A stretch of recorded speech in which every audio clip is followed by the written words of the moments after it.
балалардың қатысуын есепке алу табелі құжаты ата-аналардың, қамқоршылардың балаларды асырағаны үшін төлеуге жататын сомаларды есептеуге арналған.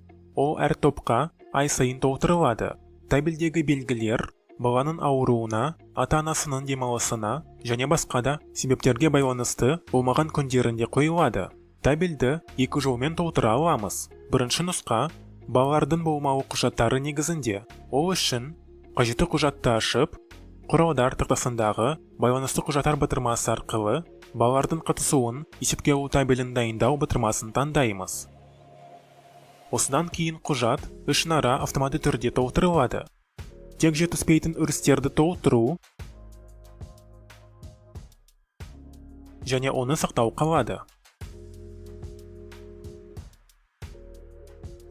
Екінші нұсқаға көшейік. Ол үшін мектепке дейінгі білім берудегі есепке алу бөлімінде болып, құжаттар қонысында қажетті табелді ашамыз.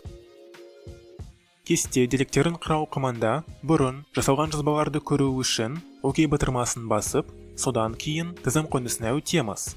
Жаңа жазбаны жасау үшін жаңа жазба қосу батырмасын басамыз. Толтыру табелдің нөмірі мен күнін көрсетуден басталады.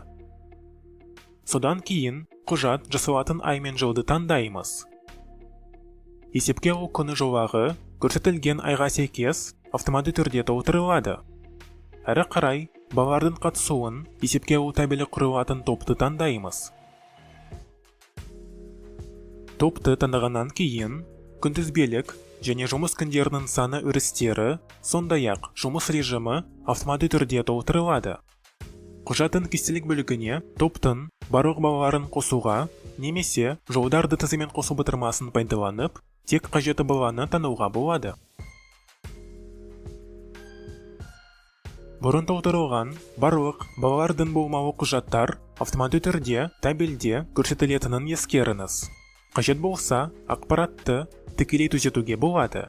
Мұны істеу үшін қажетті күнде тізімді көрсету түймесін қолдана отырып, қажетті балаға нұсқасын таңдауға болады. Қатысқан, демалыс немесе мереке, ақылы немесе ақысыз болмауы, немесе тізімдік саннан тыс. Әрі қарай, болмау құжаттары және қолданыстағы бұйрықтар қонысына өтіп, таңдалған балаларда көрсетілген айда бұрын жұмыс істеген құжаттарды көруге болады. Қажет болған жағдайда ескертпеде табель толтырылатын айы мен топты көрсетуге болады. Осыдан кейін топ жетекшісінің және тәрбиешінің табелдік нөмірлерін көрсетеміз. Содан кейін тінтуірдің оңжағымен мән-мітіңмізірді шақырып, сақтау батырмасын таңдау арқылы құжаты сақтаймыз. Сақталғаннан кейін табелге қол қою керек. Өйткені кейінгі есепті жүргізу кезінде тек қол қойылған құжат ескеріледі.